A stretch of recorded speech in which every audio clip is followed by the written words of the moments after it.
मार्गशीर्ष गुरुवार उद्यापन संपूर्ण विधी. मार्गशीर्ष महिन्यातील 4 गुरुवारी महालक्ष्मी व्रताची मांडणी करून पूजा केली जाते. पूजेप्रमाणेच याचे विसर्जन उद्यापन करण्याची देखील विधी आहे. अशात तुम्ही महालक्ष्मीची पूजा मांडली असेल तर उद्यापन करण्याची योग्य पद्धत जाणून घेऊयात. पवित्र मार्गशीर्ष महिन्यात महालक्ष्मी व्रत करण्याची प्रथा आहे. मार्गशीर्ष महिन्यातील शेवटचा गुरुवार आल्यावर त्याच दिवशी सुवासिनी महिला हळदी कुंकवाचा कार्यक्रम करून लक्ष्मीच्या स्वरूपातील स्त्रीचा आदर करतात.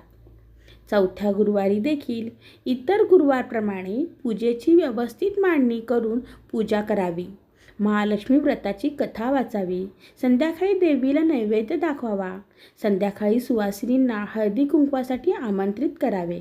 त्यांना देवी स्वरूप मानून स्वागत व आदर करावे. सुवासिनींना देवी स्वरूप समजून त्यांची पूजा करावी. त्यांना फळे द्यावी. तसेच फूल, गजरा, महालक्ष्मी व्रताचे पुस्तक, एखादी भेटवस्तू द्यावी. त्यांची ओटी भरावी. त्यांना भावपूर्ण नमस्कार करावा. उपवास असल्यास दूध किंवा सुवासिनींना भोजन द्यावे. या दिवशी कन्यापूजन देखील करता येतं. शक्य झाल्यास ब्राह्मणाला शिदा, वस्त्र आणि दक्षिणा देऊन नमस्कार करावा.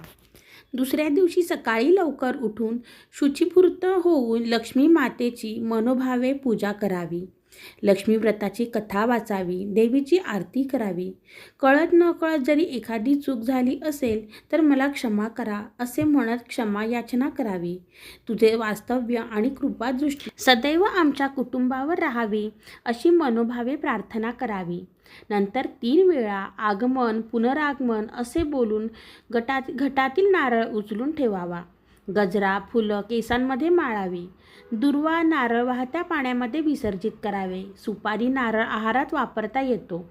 कापड गरजूंना दान करावे. काही स्त्रिया नारळ लाल कापडात बांधून ठेवतात.